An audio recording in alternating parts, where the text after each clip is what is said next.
भैया जी करा रहे हैं। बहुत सारे लोग सोच सोच करके केवल सोचते ही रह जाते हैं पर पूरा नहीं होता।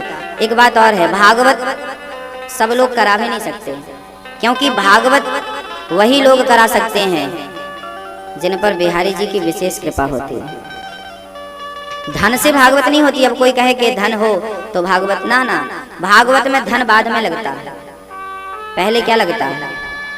पहले मन लगता है। यदि मन है तो धन कोई मुद्दा नहीं है। पहले मन हो, सच्चा भाव हो, सच्चा प्रेम हो, अंतरात्मा से आवाज निकल जाए कि प्रभु हमें भी भागवत सुनवा दो, कृपा कर दो, और शायद वो आवाज श्रद्धा और प्रेम की हुई वो भगवान तक पहुंच गई, तो भगवान स्वयं जवाब देते हैं कि अब चिंता ना करो, मैं स्वयं ऐसा समय निकालूंगा कि मैं स्वयं भागवत के रूप में आपके हृदय तक पहुंचूंगा, घर पधारूंगा।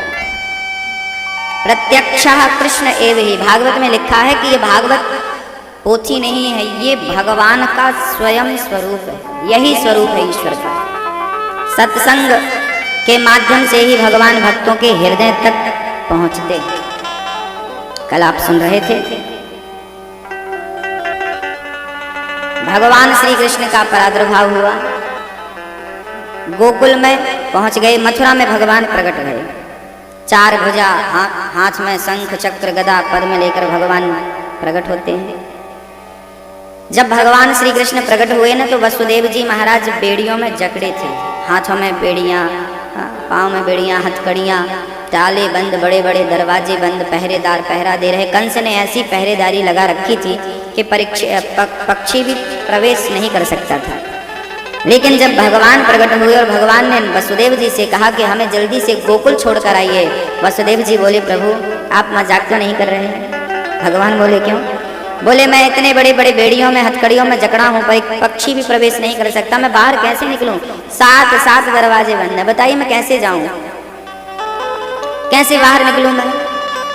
तब भगवान ने कहा कि आप हमें तो उठाइए, हमें तो लीजिए। और जैसे ही वसुदेव जी ने भगवान कृष्ण को अपनी गोद में लिया, जैसे ही भगवान को धारण किया, पैरों की बेड़ियां खुल गई, हथकड़ियां खुल गई, पहरेदार सो गए, दरवाजे खुल गए, सारा बंधन था सारा निवृत्त हो गया। वसुदेव जी महाराज बंधन से मुक्त हो गए और चल पड़े हैं श्याम सुंदर को लेकर के।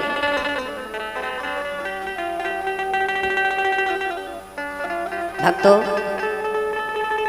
जब कन्या को लेकर के यशोदा के पास पहुंचे, कन्हैया को रखा, कन्हैया के रखते ही यशोदा ने भी एक कन्या को जन्म दिया था। उस कन्या को लेकर वसुदेव जी आ गए, और जैसे ही वसुदेव जी आए तो ताले बंद, पहरेदार ज्यों की त्यों जाग गए, दरवाजे बंद, हथकड़ियां जैसा था सब वैसा। कृष्ण को लेकर चले तो बंधन से मुक्त हो गए। और वो कन्या कौन थी? वो कन्या थी माया। वो कन्या थी माया, योग माया।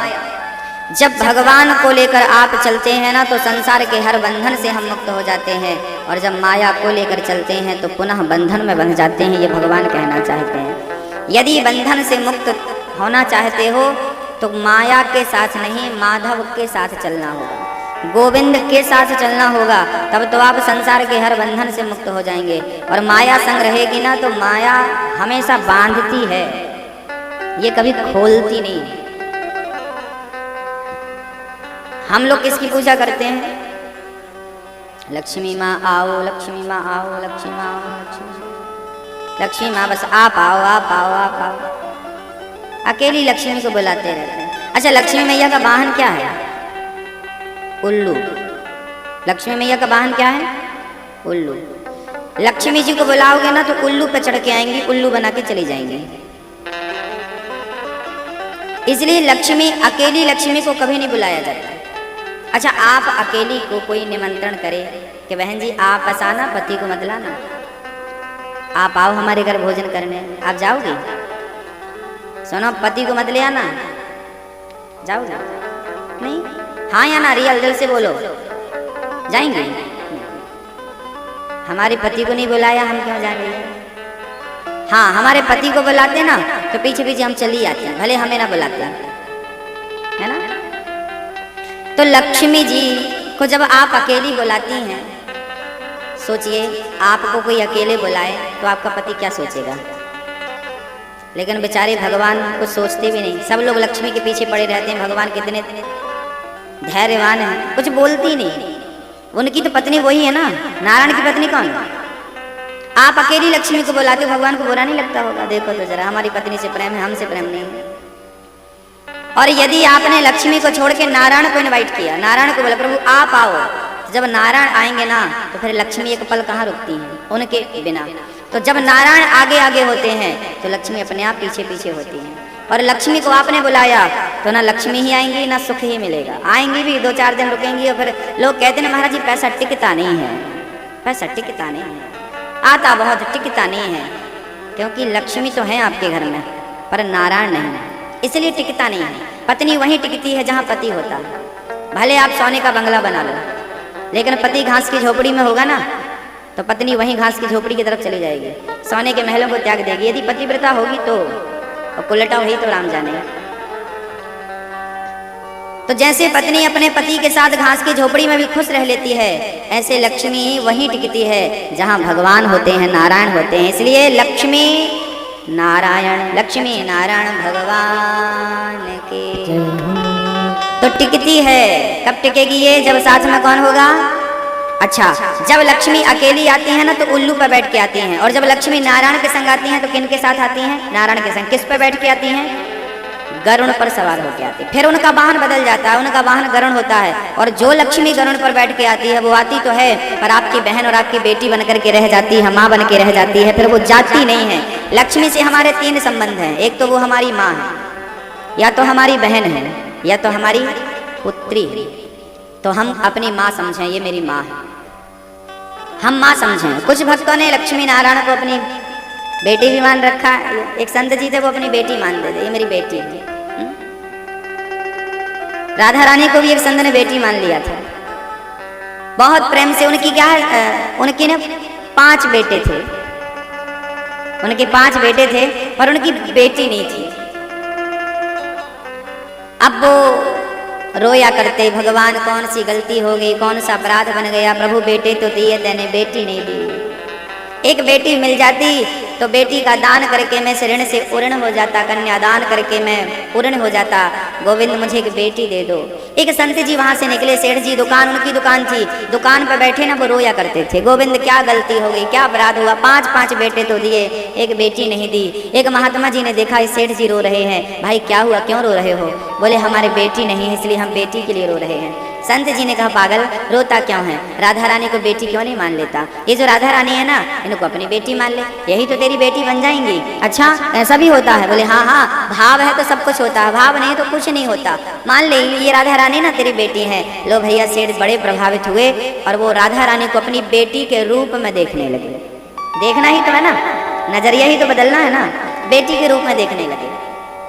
अब वो बरसाने जाया करते, पूर्णिमा के दिन, अमावस्या के दिन, जब समय मिले अपनी बेटी से जाते और बरसाने में लाडली का खूब प्रेम से दर्शन करते। श्याम गोविंद का वृंदावन में और राधा रानी का बरसाने में प्रेम से दर्शन, मेरी बेटी, उन्हें बड़ी शांति मिलती। वो पूरा मान चुके थे दिल से कि ये मेरी बेटी है, इतना प्रेम।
बोलिए भक्त वत्सल भगवान की। सेठ जी रोज जाया करते और कभी राधा रानी को अपनी बेटी के भाव से देखा करते, मेरी पुत्री, मेरी बेटी। कभी वो कपड़े लेकर जाते, जैसे एक पिता अपनी बेटी को खरीदता है ना वस्त्र, आज मेरी बेटी ये पहनेगी, आज मेरी, कभी चूड़ियाँ लेकर जाता, कभी साड़ियाँ लेकर जाता, कभी सूट लेकर जाता और भाव से राधा रानी तक पहुँचाता, माँ बेटी जरूर पहन लेना, पहनना जरूर है।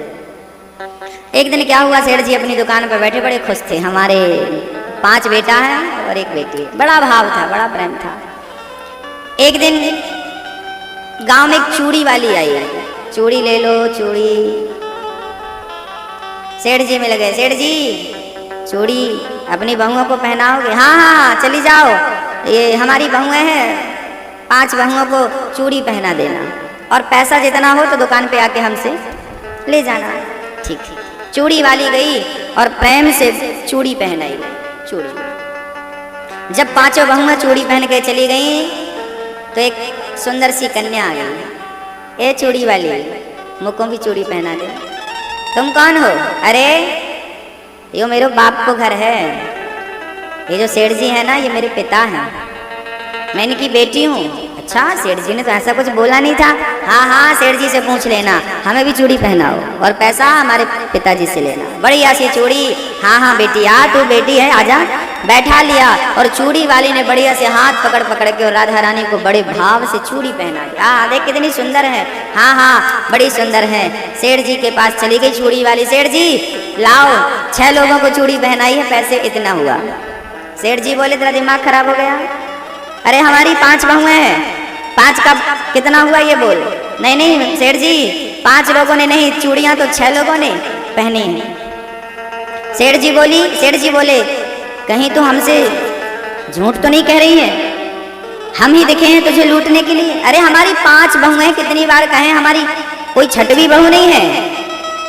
नहीं नहीं उसने कहा था वो आपकी बेटी है। अरे मेरी कोई बेटी है क्या? मेरी 5 बहुएं हैं, 5 बेटे हैं मेरे, मेरी बेटी नहीं है। अच्छा आपकी कोई बेटी नहीं है? चूड़ी वाली बोली कोई बात नहीं, फिर कोई झूठ बोल के पहन गई होगी, ठीक है आप 5 का दे दो। 5 बहुओं का पैसा लिया, चूड़ी वाली चली गई। रात हुई, सेठ जी खा पी के प्रेम से सो गए और जब सोए तो राधा रानी रोने लगी। सपना आया सेठ जी को, राधा रानी रो रही थी। सेठ जी बोले बेटी क्या हुआ, क्यों रो रही है? राधा रानी बोली पिताजी आपको 5 बहुएं तो याद रही पर एक बेटी याद नहीं रही। 5 बहुओं का पैसा तो था आपके पास चुकाने के लिए, पर एक बेटी का पैसा नहीं था आपके लिए। कहने को है कि आप हमें अपनी बेटी मानते हो, लेकिन जब संबंध निभाने का टाइम आया तो आप तो हमें भूल गए। 5 बहुएं याद थी पर आपको एक बेटी याद नहीं रही। अरे चूड़ी वाली से मैंने चूड़ी पहन ली अपने हाथों में, आपने बहुओं का पैसा दे दिया पर मेरा पैसा नहीं दिया, मुझे ऋणी बना दिया आपने। सेठ की आंखें खुल गई, स्वप्न टूट गया। सेठ आवाग रह गया, चारों तरफ देखने लगा, रोने लगा, मेरी बेटी क्षमा करना, मेरी पुत्री क्षमा करना, मेरी लाली क्षमा करना। दौड़ पड़ा आधी रात को सेठ चूड़ी वाली के घर, दरवाजा खटखटाया, बहन जाग, बहन जाग। जागी, सेठ जी क्या हुआ? बहन ये रहा, मैं गलत था, मेरी एक बेटी है, मैं भूल गया था, 5 बहुओं का पैसा था, ये एक बेटी का पैसा, ये गलती हो गई। चरणों में गिर पड़े, महाराज मेरे पाँव क्यों छूते हो?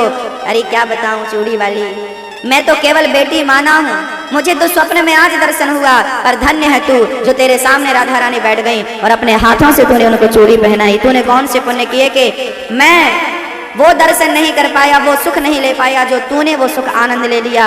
राधा रानी के हाथों को तूने स्पर्श कर लिया, उन्हें छू लिया, उन्हें पास से देख लिया। बस वो दिन से राधा रानी का नाम लेते लेते सेठ जी घर परिवार छोड़कर और अपनी बेटी के चरणों में चले गए। वहीं प्रेम से रहते, राधा रानी की शरण में और भगवान नाम जपते, अंत में भगवान के परम धाम को चले गए। ये कलयुग की सच्ची घटनाएं हैं। भाव का भूखा हूं मैं, भाव ही एक सार है, और भाव से भजले मुझे तो भव से बेड़ा पार है। प्रेम जहां है वहां सब कुछ है। इसलिए हम आपसे कहा करते हैं कि भगवान से संबंध होना चाहिए। भगवान से क्या होना चाहिए? रिश्ता होना चाहिए। कोई एक रिश्ता हो भगवान से। त्वमेव माता, या माँ मान लो, कन्हैया मेरी माँ है, या पिता, त्वमेव माता च पिता, या पिता ये मेरे पिता है। माता पिता नहीं बनते कोई बात नहीं, त्वमेव माता च पिता, त्वमेव बंधु च सखा, त्वमेव ये मेरा सखा है। अर्जुन ने सखा माना ना, सखा है ये, कृष्ण मेरा सखा है। त्वमेव विद्या च द्रविणम त्वमेव सर्वम, सब कुछ आप हो। सीधी सी बात शास्त्र कहना चाहते हैं, सदगुरु कहना चाहते हैं कि जो भी मानना है, जो भी बनाना है, वो कृष्ण को मानो और कृष्ण को ही बनाओ। कृष्णात् परम किमपि तत्त्वम अहम न जाने, मैं कृष्ण के अतिरिक्त किसी को जानता ही नहीं। भगवान श्री कृष्ण से संबंध हो, माया से संबंध ना हो, माधव से संबंध। माया माया सब कहे, माधव कहे न कोय, एक बार माधव कहे तो माया चेरी होए। माया के पीछे हम दौड़ते हैं, पर माया तो माधव के पीछे दौड़ती है, इसलिए माधव के पीछे दौड़ो ना तो माया आपके पीछे दौड़ने लगेगी। माया के पीछे दौड़ोगे तो ना माया लगेगी ना माधव लगेगा, और माधव के पीछे दौड़ोगे तो माया भी और माधव दोनों मिल जाएंगे। भाई एक उदाहरण से समझिए कि एग्जाम्पल आपको देता हूँ। सुबह सुबह पश्चिम दिशा की तरफ आप दौड़ेंगे तो आपकी परछाई कहाँ होगी? आपके आगे कि आपके पीछे? बताइए। सुबह सुबह पश्चिम दिशा की तरफ भागेंगे तो आपकी परछाई आपके आगे होगी, आपके आगे। आप जितना तेज भागेंगे आपकी परछाई आपसे उतना तेज भागेगी। पकड़िए, मैं परछाई को पकड़ना चाहता हूँ, पकड़ूंगा ना तो वो और भागेगी। तो परछाई को भला क्या पकड़ना? अभी तक परछाई आपके आगे थी, अब क्या करना है? आपको थोड़ा सा टर्न होना है। क्या होना है? मुड़ना है। अब सूर्य भगवान की तरफ मुंह करो और सूर्य भगवान की तरफ दौड़ो, और जब आप उनकी तरफ दौड़ेंगे तो आपकी परछाई आपके पीछे लग जाएगी कि नहीं? हाँ, अभी तक आपके आगे थी, अब आपके पीछे हो गई कि नहीं? जब भगवान की तरफ दौड़े तो पीछे हो गई, और जब भगवान को पीठ दिखा के भाग रहे थे तब आगे आगे थी।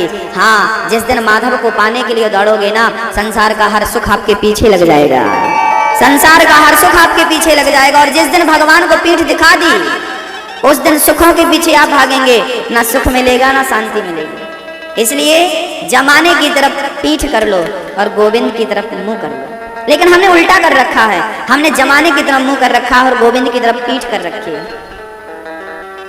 हमें गोविंद को अपना मुंह दिखाना है। कन्हैया कभी हम पर कृपा करो, अपने चरणों को हमारे मस्तक पर रखो, हम पर दया करो, कृपा करो।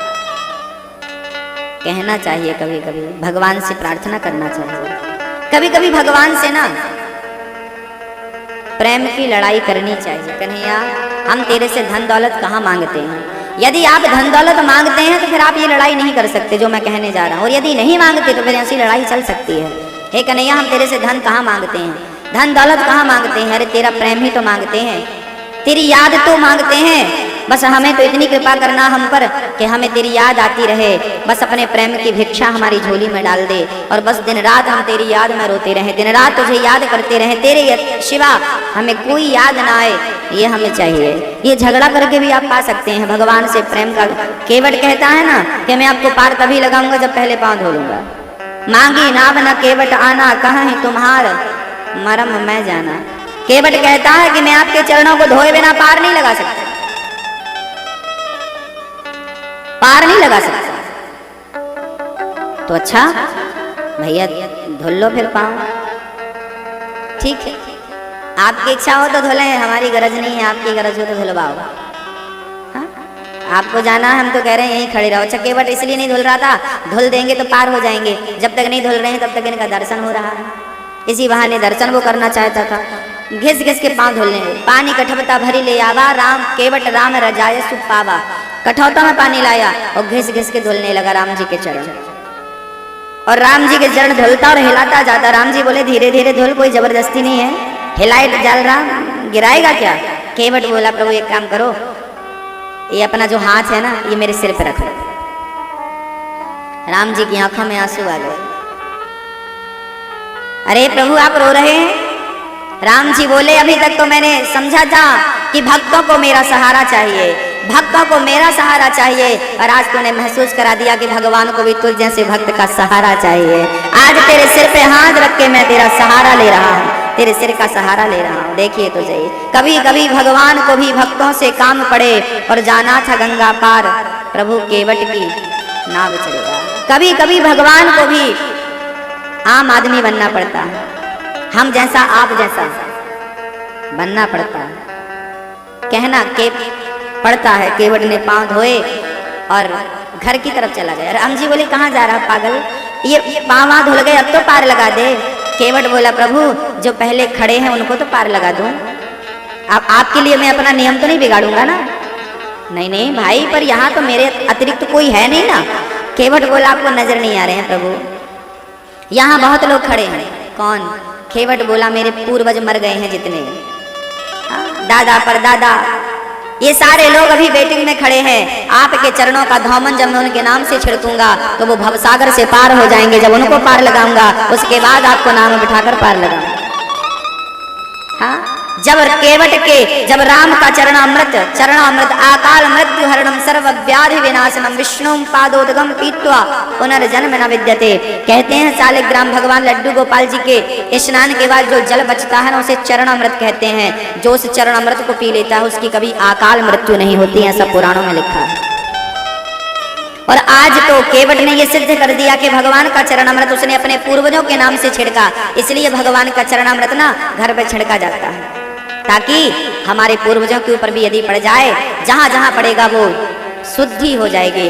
पूर्वजों के नाम से डाला तो पूर्वज लोग सारे लोग पार हो गए। और जब पार लगाया तब राम जी को अपनी नाव में बिठाया और नाव में बिठा कर केवट नाव चला लेकर के डगमग डगमग बीच नदी में गंगा जी में नाव डगमग डगमग डगमग डुलाने लगा। राम जी बोले भैया क्या मारेगा, तेने प्राण ले रखा मुझे मारने का?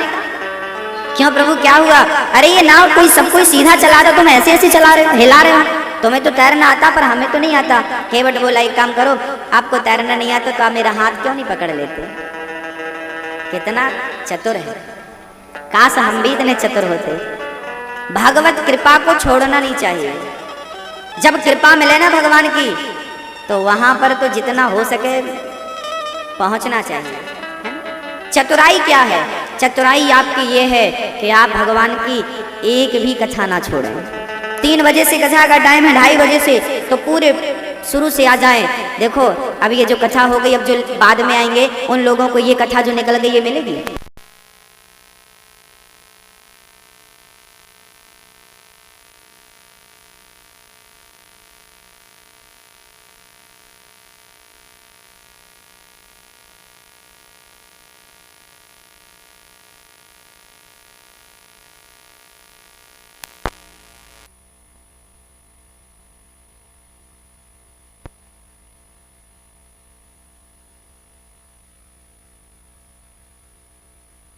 केवट ने कहा प्रभु आप एक काम करो, मेरा हाथ पकड़ लो। डर लग रहा ना आपको, आप मेरा हाथ पकड़ लो। देखो जरा कितनी चतुराई है। केवट कहता आप मेरा हाथ पकड़ लो, तू क्यों नहीं पकड़ता राम जी का हाथ?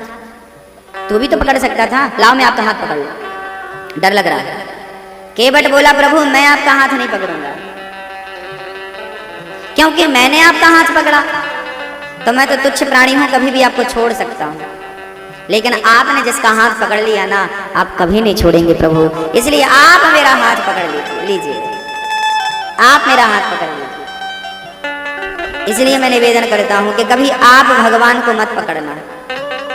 कोशिश ऐसी हो कि कन्हैया तुम हमें पकड़ो, क्योंकि हम पकड़ लेना तो हम तो कभी अभिमान में छोड़ भी देंगे, हम तो कभी अहंकार में भगवान को छोड़ भी देंगे ना, पर भगवान जिसे पकड़ेंगे वो कभी नहीं छोड़ते। इसलिए प्रार्थना करनी चाहिए। द्रौपदी की लाज बचाइए, पता नहीं हमारा नंबर कब आएगा। जब आप हमारे हाथ पकड़ेंगे कब वो दिन आएगा जब हमारे हाथों को आप थामेंगे। केवट ने कहा प्रभु मेरा हाथ पकड़ लो। भक्ति ऐसी ही होती है, आप जिससे प्रेम करते हैं ना आप उसको सबसे आगे रखना चाहते हैं। भगवान से प्रेम होगा तो भगवान को, और दुनिया वालों से प्रेम होगा तो दुनिया वालों को। हम दुनिया वालों को आगे करना चाहते हैं, आगे रखना चाहते हैं अपनों को, ये मेरा पति है, ये मेरा बेटा है, इनको आगे। लेकिन भक्त भगवान को, प्रभु मैं क्या पकड़ूंगा, आप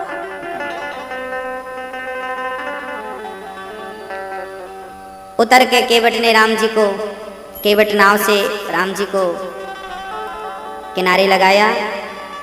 अब राम जी उतर के खड़े हो गए। सीता जी ने अंगूठी उतार के दे दी, केवट तुमने हमें पार लगाया, एक काम करो ये अंगूठी रखो और जाओ, उतराई में पैसा तो है नहीं हमारे पास, अंगूठी रख ले, बेच के काम कर ले। केवट की आंखों में आंसू आ गए। राम जी ने कहा ये रख लो, क्यों रो रहे हो, हम दे तो रहे हैं। केवट बोला प्रभु आप दे रहे हैं इसलिए तो रो रहा हूं, नहीं देते तो नहीं रोता। अच्छा इसमें रोने का क्या है? केवट बोला प्रभु यदि आपसे आज मैंने उतराई ले ली तो हमारी जाति के लोग हमें अपनी जाति से निकाल बाहर करेंगे। अच्छा क्यों भाई, क्यों बाहर कर देंगे? केवट बोला प्रभु नाई से नाई सेविंग के पैसे नहीं लेता, धोबी से धोबी कपड़ों की धुलाई नहीं लेता। आप भी हमारी जाति के हैं, अब हम आपसे क्या उतराई लें? राम जी बोले भाई हम क्षत्रिय हैं, तुम केवट हो, कहाँ एक जाति भाई? तब केवट बोला प्रभु व्यापार करने वाले को ना, वो किसी भी जात का हो उसे व्यापारी कहा जाता है। सोने का काम कोई भी करने लगे उसे सोनी कहा जाता है, सोनार कहा जाता है। ऐसे आप भी केवट हैं और हम भी केवट हैं। कैसे? बोले आप मेरे घाट आए तो मैंने आपको पार लगा दिया, मैं मर करके आपके घाट आऊंगा, भवसागर से पार लगा देना, यही मेरी उतराई होगी। क्योंकि आप भी पार लगाते हैं और मैं भी पार लगाता हूँ। फर्क इतना है कि मेरा छोटा सा काम काज है, मैं दिन में 2-4 लोगों को पार लगाता हूँ, आप थोक व्यापारी हैं, आप करोड़ों को रोज पार करते हैं, इसलिए हम पर कृपा करो। ये केवट की भक्ति है, ये जिद्दी भक्त है, ये कह कह के अपने ऊपर कृपा करवा रहा है, हमारे ऊपर हाथ रखो तो हमारे ऊपर अब हमारा हाथ पकड़ो, ये सब कह रहा है और बहुत प्रेमी है केवट। अच्छा भगवान को ना कोई जात पात नहीं चाहिए, भगवान को कोई ऊंच नीच नहीं चाहिए, भगवान को केवल भक्त का सच्चा प्रेम सच्चा भाव। निर्मल मन जन सो मोहि पावा, मोहि कपट छल छिद्र न भावा। अभी आप सुनेंगे भगवान गोपियों के घर जाते हैं और किसी किसी के घर की मटकी उठाकर ना धम्म से पटक देते हैं। जिस मटकी में माखन नजर नहीं आता ना उस मटकी को भगवान छोड़ते नहीं, तोड़ ही देते हैं। अच्छा मटकी को तोड़ दिया, इसके पीछे अर्थ क्या है? इसके पीछे अर्थ यह है कि भगवान मटकी तोड़ते हैं जिस मटकी में मक्खन नहीं होता। मानो कहना चाहते हैं भगवान कि ये जो खोपड़ी है ना, ये सिर है ना, यही तो मटकी है। और जिस मटकी में मतलब जिस सिर में, जिस दिल दिमाग में भगवान के प्रेम का मक्खन नहीं होता, परमात्मा उस मटकी को तोड़ दिया करते हैं। यदि आपकी खोपड़ी में प्रेम का मक्खन है, भगवत प्रेम का मक्खन है, तब तो बढ़िया है, और नहीं है तो जैसे भगवान तोड़ देते हैं ऐसे भगवान उन्हें छोड़ देते हैं, उन्हें तोड़ते हैं। और जिनके हृदय में प्रेम नहीं होता उन्हें छोड़ देते हैं। तो भगवान हमें छोड़े ऐसे स्थिति ना आवे, उसके लिए हमें भगवत प्रेम करना होगा। आज श्री वसुदेव जी महाराज जब आए और माँ यशोदा ने जब देखा कि बुढ़ापे में छोरा भयो, नंदा सुनंदा ने खूब आवाज लगाई, अरे यशोदा जाग देख, तेरे बुढ़ापे में छोरा भयो है। अब नंद बाबा ने जब सुनो भैया मोको छोरा भयो है, चारों तरफ हल्ला मच गयो, भैया छोरा भयो है, या यशोदा के बुढ़ापे में छोरा भयो है, रबड़ी सी रात में लड़ुआ सुला रहा यार बुढ़िया ने जायो है, सारे ब्रज में हल्ला है गो, बुढ़ापे में छोरा भयो, बुढ़ापे में छोरा। पूतना मौसी चल पड़ी भगवान को मारने पर। पूतना की शक्ल नो बड़ी भयंकर थी, बड़े अटपटे चिड़िया के घोंसला जैसे बाल, बड़े बड़े दांत, एकदम काली। पूतना देखी राम राम मैं ऐसी बनकर जाऊंगी तो सारे बच्चे देखकर घर में चले जाएंगे, फिर मारने का प्रोग्राम कैंसिल करना पड़ेगा। तो पूतना मौसी सोची पहले मैं अपनी शक्ल बदल लूं। पूतना अपनी शक्ल बदलती है और बढ़िया प्रेम से पूतना ने, माया जानती थी पूतना, माया के बल पर उसने अपने आप को बहुत सुंदर कर लिया। ऐसी बन गई मानो साक्षात लक्ष्मी जी आ गई, इतनी सुंदर बन गई पूतना मौसी। और वो बन ठन करके यशोदा के पास पहुंच गई। यशोदा ने कन्हैया को गोद में ले रखा था, यशोदा के पास आ गई पूतना। अरे यशोदा बधाई हो, बुढ़ापे में तो को छोरा भयो है। हाँ बधाई हो। मैया बोली बहन आप कौन? अरे मोको ना पहचानी, मैं तेरे संग खेलती थी खाती थी। अब बूढ़ी यशोदा दिमाग लग, कब खेलती थी कब, अरे भूल गई बहन। अच्छा तो अभी बुढ़ापे में छोरा भयो है, बच्चों को कैसे रखते हैं तुझे कुछ पता नहीं ना। एक काम कर, चल मेरे लिए पानी लेके आ, मैं तब तक तेरे छोरा को संभाल रही हूँ। यशोदा बोली बहन संभालियो, तुम सबन के आशीर्वाद से बुढ़ापे में छोरा भयो है, या को ऐसा आशीर्वाद दीजो काहू संकट ना आ सके यहाँ के ऊपर। यशोदा मैया ने छोड़ दिया और जैसे श्याम सुंदर पूतना माँ की गोद में गए, पूतना को देखते ही भगवान ने अपने दोनों नेत्र बंद कर लिए, आंखें मूंद ली भगवान। क्यों? किसी ने कहा भगवान ने आंखें क्यों बंद कर ली? मानो भगवान कहना चाहते हैं कि पूतना हमें मारने आई है। भगवान ने आंखें क्यों बंद करी, इस पर संतों ने बड़े भाव दिए हैं। भगवान कहना चाहते हैं कि पूतना हमें मारने आई है, और वो हमें तो मार नहीं सकती ना, पूतना को तारना होगा।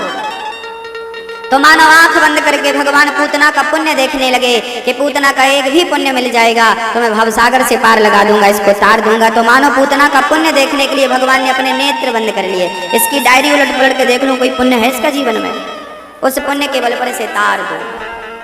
हाँ, थोड़ा शांति का परिचय दें भैया, बच्चों से बातें कम करें, बच्चों को कथा पे, छोटे छोटे बच्चों को नहीं लाएं, और लाएं तो बहुत प्रेम से सावधानी से बिठाएं। हाँ, बहुत 3 घंटे का तो समय मिलता है, हमें तो कम से कम 5 घंटे चाहिए कथा सुनाने के लिए। आप 3 घंटे दे रहे हैं और उसमें भी हल्ला करेंगे, शोर करेंगे तो कैसे काम चलेगा। प्रार्थना मेरी विनती है, बहुत सावधानी से आप जिम्मेदार बनिए और बहुत सावधानी से बैठिए तो बैठे रहिए, और उठिए तो फिर प्रेम से कथा में ध्यान दीजिए, अपना काम करके विघ्न ना हो। पूतना मौसी भगवान श्री कृष्ण के पास पहुंच गई। भगवान ने नेत्र इसलिए बंद कर लिए क्योंकि उन्हें पुण्य देखना, क्योंकि भगवान तारते हैं ना। एक सज्जन तो कह रहे थे, तारा है सारा जमाना, नाथ हमको भी तारो। हमने सुना है नाथ ध्रुव जी को तारा। बहाना क्या? सत्संग का करके बहाना, नाथ हमको भी तारो। हमने सुना है नाथ मीरा को तारा। बहाना विष का करके बहाना, श्याम हमको भी तारो। हमने सुना है नाथ प्रहलाद जी को तारा। और बहाना खंबे का करके बहाना, नाथ हमको भी तारो। तो प्रहलाद उसको तारा, ध्रुव को तारा। अब भगवान पूतना को देख रहे हैं। पूतना का एक भी पुण्य मिल जाए तो तार देते ना, दयालु कौन होगा। पूतना को देखकर भगवान ने आंख इसलिए बंद कर लिए क्योंकि पूतना का तन तो सुंदर था, बड़ी बन ठन कर आई थी, लेकिन पूतना का मन सुंदर नहीं था।